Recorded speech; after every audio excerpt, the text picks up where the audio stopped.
Hello guys, എല്ലാവർക്കും നമ്മുടെ ചാനലിലേക്ക് സ്വാഗതം. ഇന്ന് നമുക്കെന്താ ഒരു കിളിക്കൂട് ഉണ്ടാക്കാം അല്ലേ?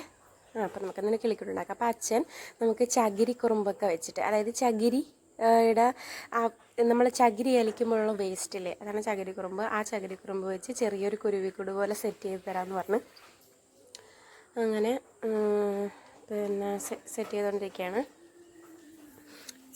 പെട്ടെന്ന് റെഡിയാക്കിയതാണ്, ഒത്തിരി സമയം എടുത്തില്ല.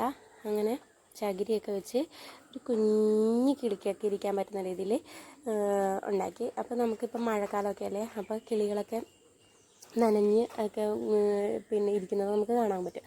അപ്പോൾ നമ്മളെന്താ ചെറിയ കൂട് പോലെ ഞങ്ങളുടെ ഇവിടെ മറ്റേ നമ്മൾ കറണ്ട് റീഡിംഗ് ഒക്കെ നോക്കുന്നിടത്ത് മാടത്തെ കിളി കൂട്ടിയിട്ടുണ്ട്, മുട്ട ഇട്ടിട്ടുണ്ട്. അപ്പോൾ അവർക്ക് ഇരിക്കാനായിട്ടുള്ള ഒരു ഷെൽട്ടർ ഇല്ലാത്തതുകൊണ്ടാണ് അവരങ്ങനെ ചെയ്യുന്നത്. അപ്പോൾ നമുക്ക് ചെറിയ ഇതുപോലെ കൂട് പോലെയൊക്കെ സെറ്റ് ചെയ്ത് ഒരു മഴ കൊള്ളാത്ത രീതിയിൽ ഏതെങ്കിലും കൊമ്പിലൊക്കെ തൂക്കിയിടുകയാണെങ്കിൽ അവർക്ക് സുഖമായിട്ട് ഇരുന്നിട്ടൊക്കെ പോകാം. അപ്പോൾ അങ്ങനെ നമ്മൾ അങ്ങനെ ഏകദേശമൊക്കെ അച്ഛൻ പെട്ടെന്ന് തന്നെ റെഡിയാക്കി. എന്നിട്ട് നമുക്ക് ഇത് ഒരു കൊമ്പിലോ അല്ലെങ്കിൽ മരത്തിൻ്റെ എവിടെയെങ്കിലും നമുക്കൊന്ന് കെട്ടിയിട്ട് നോക്കാം. നല്ല ഭംഗിയായി തന്നെ തോന്നും. ചെറിയ കുഞ്ഞു പേപ്പർ ബോളുകളാക്കിയിട്ട് അതിനുള്ളിലോട്ട് വെച്ച് ഒരു മുട്ട ഇരിക്കുന്നത് പോലെ തന്നെ തോന്നും. പക്ഷെ ഞാനങ്ങനെ വെച്ചില്ല, പിന്നെ കിളികൾ വന്നില്ലെങ്കിലോ, അതുകൊണ്ട് വെച്ചില്ല. അപ്പോൾ നമ്മൾ അച്ഛനിങ്ങനെ കെട്ടാൻ വേണ്ടിയിട്ടുള്ള കയറൊക്കെ പിരിച്ച് തന്നെയാണ് എടുത്തത്.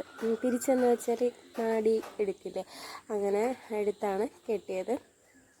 അങ്ങനെ നമ്മുടെ കിളിക്കൂട് കുഞ്ഞി ചകിരി കിളിക്കൂട് ഇവിടെ റെഡി ആയിരിക്കുകയാണ്. ഒത്തിരി പ്രയാസമൊന്നുമില്ല, പെട്ടെന്ന് തന്നെ നമുക്ക് റെഡിയാക്കി എടുക്കാൻ പറ്റും. അങ്ങനെ നമ്മുടെ കുഞ്ഞി കിളിക്കൂട് അച്ഛൻ്റെ കയ്യിൽ അങ്ങനെ ഇരിക്കുകയാണ്.